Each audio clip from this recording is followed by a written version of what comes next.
La Iglesia de Cristo en Honduras realmente inicia el sueño en 1963, cuando en Guatemala llegó un grupo de misioneros de Estados Unidos. Entre ellos estaba Dan Cocker. Dan Cocker estuvo del 63 al 68.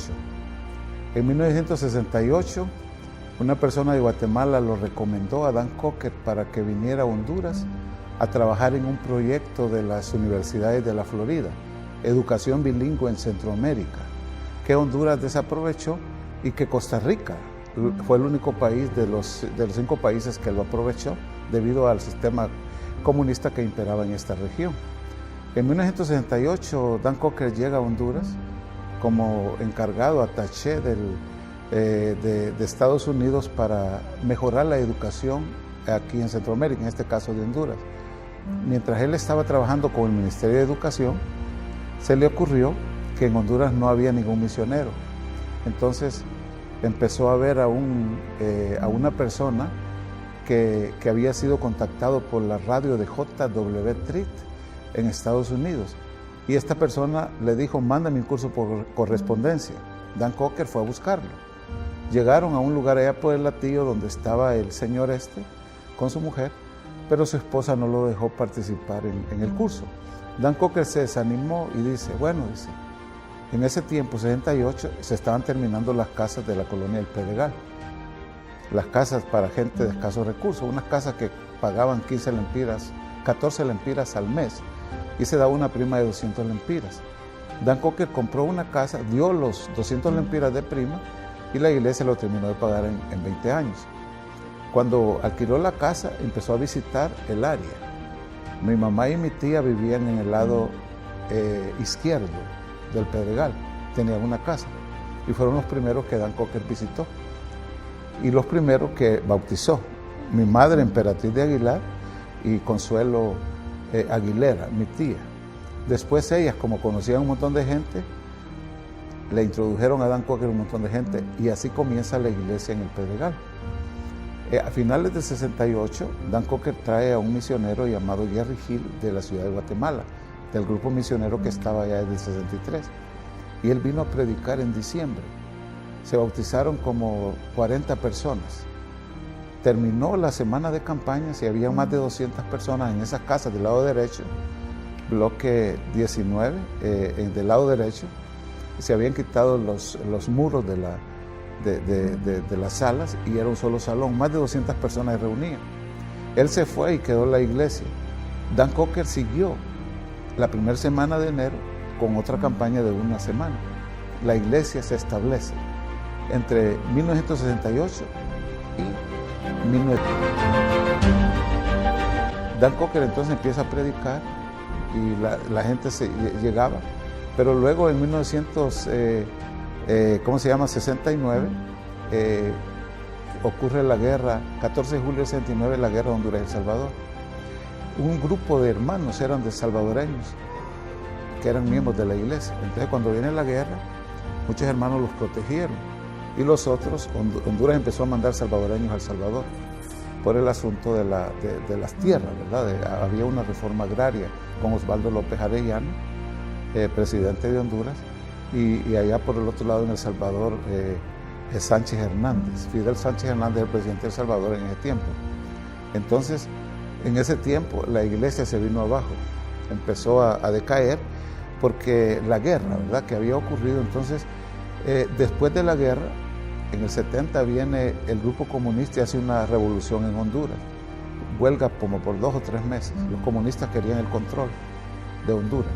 No pudieron porque el ejército los opuso. Entonces sacaron a todos los gringos de Honduras. Dan Cocker era norteamericano, pues él también lo sacaron. Lo sacaron de la colonia Maradiaga, allá por la granja, donde está el centro médico hondureño, un hospital que hay ahí. En la parte de abajo vivía él y el helicóptero lo iba a sacar, pero eso fue después de la guerra, ¿va? Eso fue en el 70. Durante la guerra Dan Cocker vivió aquí, los aviones de Salvador venían a bombardear Toncontín y la ciudad, pero como estaba en oscuras no podían. Fue una guerra más que todo aérea, ya que las fronteras, los que peleaban eran los campesinos, porque ni Honduras ni El Salvador estaban preparados. El Salvador se había preparado más con tanques y aviones Mustang. que son reliquias de la Segunda Guerra Mundial, y Honduras tenía aviones Corsario. Entonces los dos pelearon y fue una guerra que la OEA dijo que a El Salvador retírese. Entonces después de la guerra vino el problema de los comunistas. Dan Cocker tuvo que salir, la iglesia quedó sola con un predicador pentecostal que había sido convertido. Este predicador fue asesinado por un borracho cuando en Camosa, conocen Camosa, de la parte de Camosa, iba caminando con su esposa, la empujó y el borracho lo mató a él. La iglesia quedó sola. Yo tenía, 12, 13 años, había sido bautizado por Dan Cocker aquí en Río Germania, y nosotros seguimos con la iglesia. Se llenó de mujeres porque no habían hombres. Habíamos como 3 o 4 jóvenes. La iglesia siguió. Hasta que cuando Dan Cocker me llamó en el 72, dice, quiero que vengas a estudiar a México, termina la secundaria. Yo estudiaba en la noche y trabajaba en el día. Me fui para México. Entonces la iglesia quedó sola. Solo mujeres se reunían, mujeres predicaban, y hubo problemas con eso porque Dan Cocker era muy conservador. Entonces, aunque no estaba aquí, Dan Cocker venía y visitaba Honduras, pero Dan Cocker se trasladó a la Ciudad de México, y en la Ciudad de México fue el director. Y ella me llamó en el 73 y yo fui a estudiar y terminé en el año 77. Cuando terminé, en el 74, se forma nace la iglesia del Guanacaste. Rudy Ray, americano de Victoria, Texas, vino a predicar al Pedregal, pero no le gustó porque era gente pobre. El área donde estamos es la gente pobre aquí en la ciudad. Entonces él se fue y compró una casa en Lomas del Mayá, muy cara, y empezó a establecer una colonia en la Kennedy, una congregación en la Kennedy. Yo venía en vacaciones y trabajaba con él, lo ayudaba. En la Kennedy la iglesia desapareció, entonces viene él y consigue dinero para comprar el terreno de Guanacaste. Y así nace esa congregación en el 74, en la colonia, el 74 y 75, en el Guanacaste. De ahí para allá, yo me gradué en el 77 y me vine para La Ceiba. Entonces la primera congregación fue el Pedregal. La segunda congregación viene siendo la congregación de La Ceiba durante el huracán Fifi, que fue en el año 1974, septiembre del 74. Pues al mismo tiempo del Fifi se estaba estableciendo Guanacaste. Entonces La Ceiba, Barrio Mejía, Guanacaste, el Pedregal. Al mismo tiempo en San Pedro Sula, 2 misioneros norteamericanos tejanos, o como les dicen chicanos, establecieron la iglesia en San Pedro Sula, que es la iglesia de Barrio Barandías. Ahí fue donde nació Tito Bertrán y fue a estudiar a Lobo. Entonces, de ahí para acá, viene el 78, viene Baxter. Habían pocas congregaciones y Baxter, con su programa agresivo de evangelización, empezamos a mandar, yo era parte de Baxter, era maestro de Baxter, 78, gente a Olancho, a Juticalpa, a Catacamas, Nacaome, Choluteca, Danlí, y Sabana Grande y La Venta, y así crecieron. Y aquí en Tegucigalpa empezaron a crecer. Los que salían de Baxter iban a El Salvador, Guatemala, en Nicaragua, y las iglesias iban creciendo. El mismo tiempo que la iglesia nace en Honduras, que valga la redundancia, bueno, que cabe mencionar, es donde Ray Bynum se dirigía de Estados Unidos manejando hacia Costa Rica. Y Ray Bynum conoció a una persona de la prensa de Nicaragua, prensa libre, no la prensa libre, la prensa de Nicaragua, y lo bautizó. No me acuerdo el nombre de este hermano. Entonces ahí fue el inicio de la iglesia en Nicaragua. Él se fue a Costa Rica y estableció la iglesia en Costa Rica. Entonces casi es el mismo tiempo.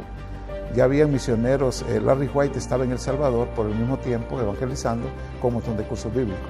Entonces realmente cuando hablamos de la iglesia de Honduras está relacionado con los demás países centroamericanos, pero primero fue en Guatemala en 1973. Entonces de ahí para acá hay más de 300 congregaciones el día de hoy, que el mismo número se mantiene en El Salvador, mucho más en Guatemala. En Nicaragua hay como 50 o 60 congregaciones, tengo entendido. En Costa Rica no ha crecido mucho porque la iglesia se dividió entre Valdosta y conservadores y liberales. Lo mismo en Panamá, conservadores y liberales, y la iglesia se mantuvo al margen de unas 20 o 30 congregaciones. Pero donde más creció la iglesia fue en Guatemala, El Salvador, naturalmente.